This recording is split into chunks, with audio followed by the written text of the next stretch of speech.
So recently I purchased 2 new Tokai guitars. I got 2 of their Chinese ones. I got the Les Paul in a lefty and their SG in a lefty as well, being left-handed of course. And I wanted to give everyone my impressions of them now that I've had a chance to use them and maybe go over any problems I might have experienced with them. So let's talk about the Les Paul firstly.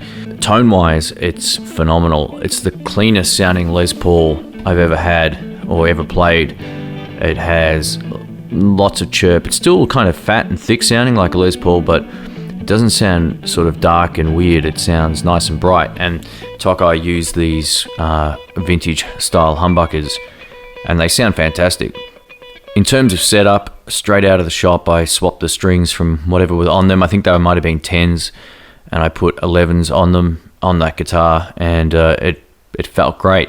Now, I do have one issue with the guitar, which wasn't that hard to fix, but I had a buzz in the Tune-O-Matic bridge, which totally sucked. I couldn't work it out. I took it into a shop, and unfortunately, the guy sort of said, look, you'll need to replace this. So I could have done it under warranty and just got another one, but I ended up having to get I bought a Tone Pros one from the US, which is on its way right now. It should sort out the buzz. There's so many little bits of... so many people, I should say there's so many people that have had issues with a Tune-O-Matic bridge on all guitars, whether it's a buzz or, a whole range of things. So these Tone Pros are supposed to be the way to go. So I can't wait to check that out. When I do get it and when I replace it, I'll do a video on what was the problem and whether or not this thing rectified it without changing the tone, which it should from what I can tell. It doesn't have any graphite on there or anything. It's a proper bridge, proper materials.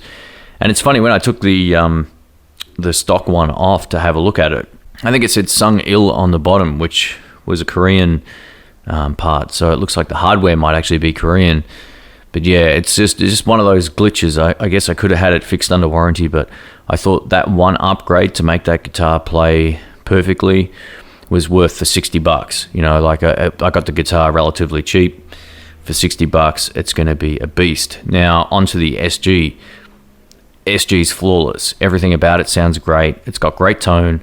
It plays great. I had to lower the bridge just a hair to bring the strings down on one side.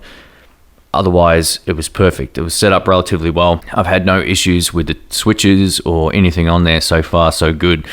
So I can't recommend these guitars enough. I think when you buy any instrument or anything, you're going to occasionally have issues, and it sort of doesn't matter how much you spend. I think my old Gibson was a classic example of that. I had the nut replaced, I had issues with the neck, one fret was bad. Yeah, I just had a lot of problems with that at one point. The Tokai guitars so far are fantastic, and my first impressions of them are I absolutely love them. You're going to see them on more videos on YouTube, more live clips that I post. I'm going to be using the Les Paul a lot on my next album, I can already tell.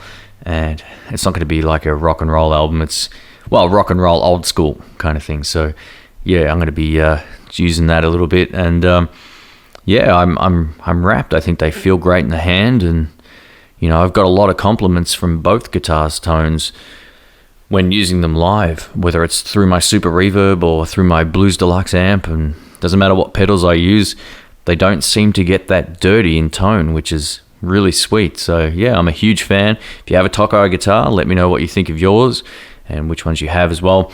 I did reference how I feel about these guitars from owning Gibsons currently, as well as owning a Japanese Tokai, which I absolutely love. The Chinese stuff is fantastic, so definitely give them a look.